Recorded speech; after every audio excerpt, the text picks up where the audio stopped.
ইরানের সর্বোচ্চ নেতা আয়াতুল্লাহ আলী খামেনি বিশ্বজুড়ে শিশু হত্যাকারী শাসক গোষ্ঠী ও তাদের মদতদাতাদের বিরুদ্ধে কঠোর হুঁশিয়ারি উচ্চারণ করেছেন। তিনি দ্ব্যর্থহীন কণ্ঠে বলেন, নিপীড়ন ও বর্বরতা বন্ধে ইসলামী প্রজাতন্ত্র ইরান তার নীতিতে অটল থাকবে। এই ন্যায়সঙ্গত অবস্থানের কারণে যদি বিশ্বব্যাপী শত্রুতার সৃষ্টিও হয়, তবুও তেহরান তার আদর্শ থেকে বিন্দুমাত্র পিছু হটবে না। ইরানের ত্রাণকর্মীদের সঙ্গে এক গুরুত্বপূর্ণ বৈঠকে আয়াতুল্লাহ খামেনি গাজায় ইসরায়েলি সেনাদের ন্যাক্কারজনক কর্মকাণ্ডের তীব্র নিন্দা জানান। তিনি ইসরায়েলি সেনাদের মানুষরূপী হিংস্র প্রাণী হিসেবে আখ্যায়িত করেন, যারা নির্বিচারে অ্যাম্বুলেন্স, হাসপাতাল এবং চিকিৎসা কেন্দ্রগুলোতে বোমা বর্ষণ করছে। তিনি আরও বলেন, দখলদার সেনারা কেবল নিরীহ বেসামরিক নাগরিকদেরই হত্যা করছে না, বরং তারা অসুস্থ ও দুর্বল মানুষদেরও নির্মমভাবে নিধন করছে এবং অসহায় ও নিষ্পাপ শিশুদের জীবন কেড়ে নিচ্ছে। সর্বোচ্চ নেতা গভীর উদ্বেগ প্রকাশ করে প্রশ্ন তোলেন, কোন বিবেকবান মানুষ দাবি করতে পারে আর সত্যিই বিশ্বাস করতে পারে যে এই লাগামহীন বর্বরতা, এই ভয়ঙ্কর রক্তপিপাসার মুখে একজন মানুষের কোনো নৈতিক বা মানবিক দায়িত্ব নেই? কে এমন কথা নির্দ্বিধায় বলতে পারে? আমরা সকলেই এই স্বৈরাচারের বিরুদ্ধে সোচ্চার হতে এবং প্রতিরোধ গড়ে তুলতে বাধ্য। আয়াতুল্লাহ খামেনি আরও বলেন, বর্তমান বিশ্বে কিছু স্বৈরাচারী ও নিপীড়ক শাসক গোষ্ঠী ক্ষমতার মসনদে আসীন এবং তারাই বিশ্বকে নিজেদের খেয়াল খুশি মতো নিয়ন্ত্রণ করছে। কিন্তু ইরান এই অন্যায় ও অমানবিক অবস্থার পরিবর্তনের জন্য দৃঢ় প্রতিজ্ঞ।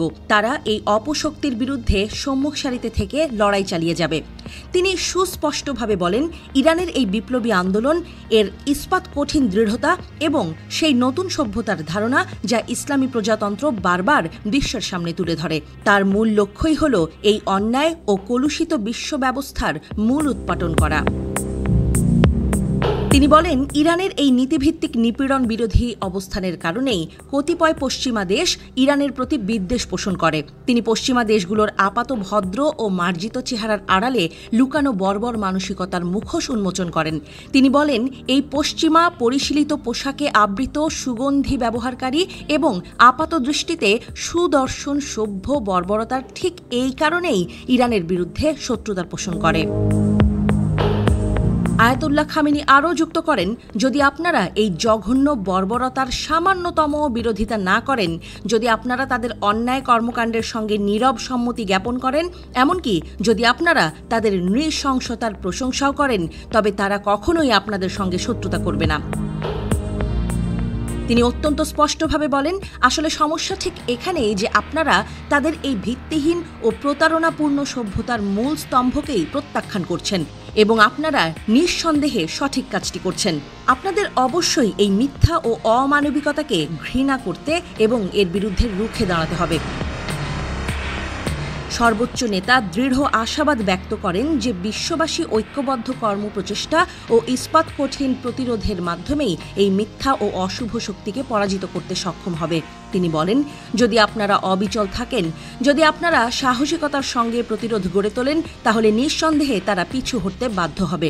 কিন্তু যদি আপনারা কাপুরুষের মতো নীরব থাকেন, ভণ্ডামি করে বন্ধুত্বের ভান করেন, এড়িয়ে যান অথবা তাদের ঘৃণ্য কর্মকাণ্ডের সামান্যতম প্রশংসা করেন, তবে মনে রাখবেন, তারা কখনোই বিলীন হবে না, বরং তারা দিন দিন আরও ঔদ্ধত্যপূর্ণ এবং বেপরোয়া হয়ে উঠবে।